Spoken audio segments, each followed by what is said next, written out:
जय श्री कृष्ण मित्रों। हमारा नव वर्ष सनातन धर्म का नव वर्ष 2083 कब से शुरू हो रहा है। वैसे 1 जनवरी से नया वर्ष अंग्रेजी नव वर्ष प्रारंभ हो जाता है जो विश्व में मान्य, लेकिन हम भारत में निवास करते हैं और सनातन सभ्यता को मानने वाले हैं, सनातन धर्म को मानने वाले हैं।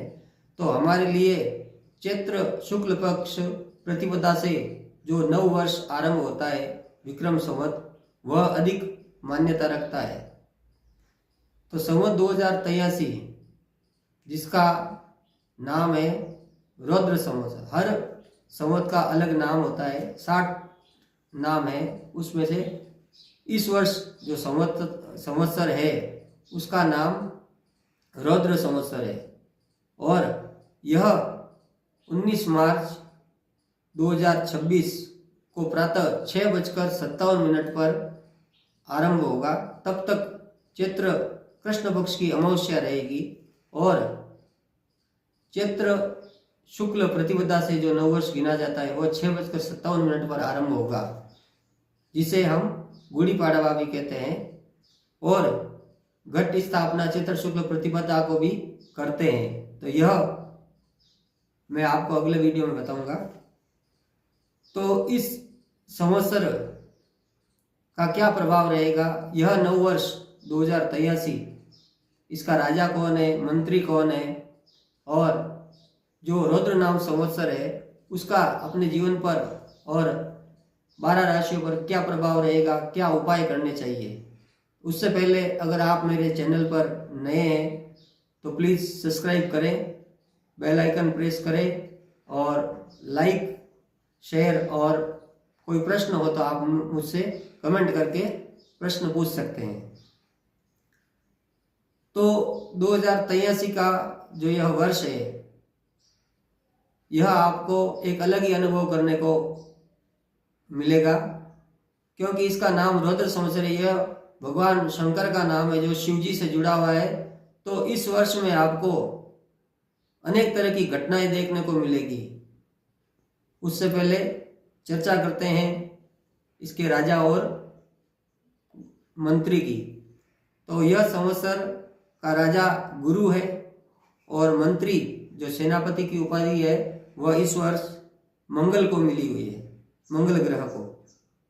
और रौद्र नाम संवत्सर से प्रतीत होता है कि इस वर्ष पूरे विश्व में, भारत में भी और विश्व में भी अनेक तरह की हिंसा देखने को मिलेगी।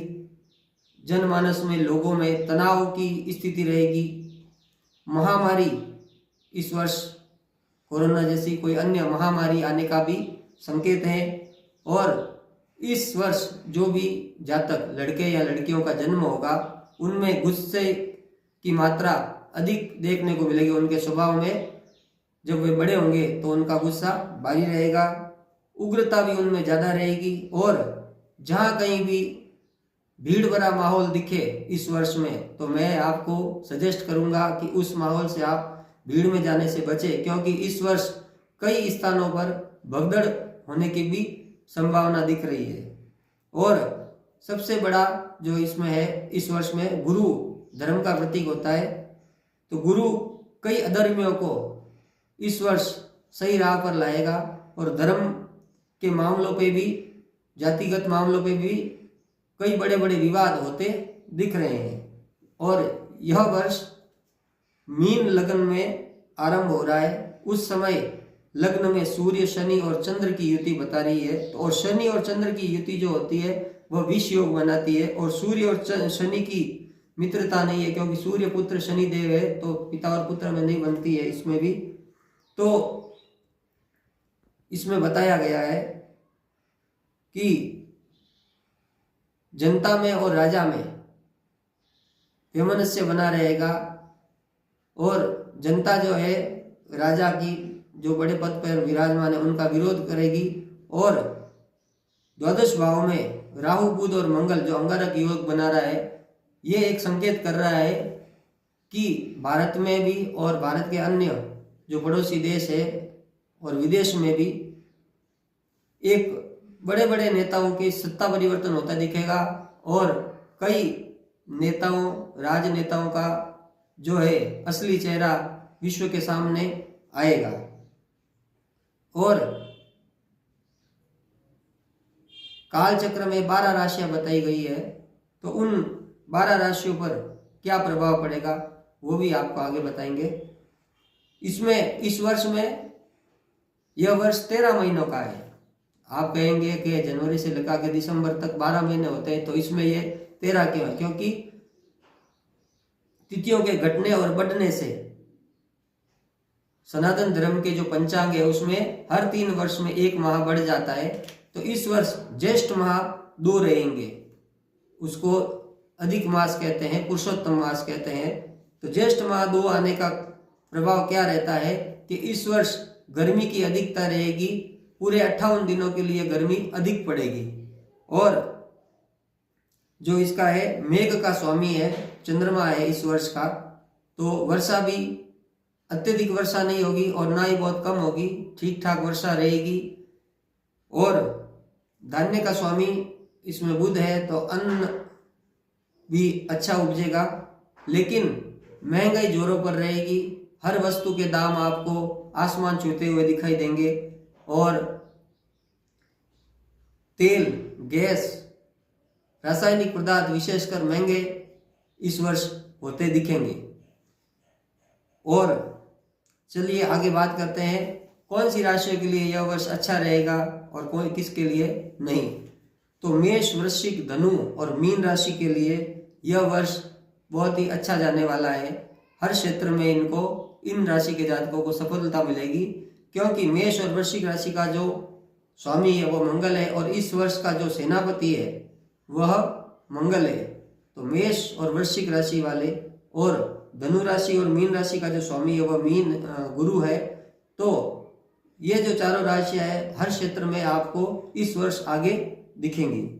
मिथुन और कन्या राशि के लिए यह वर्ष मध्यम परिणाम देने वाला रहेगा, 50-50 वाला मामला इसमें रहेगा।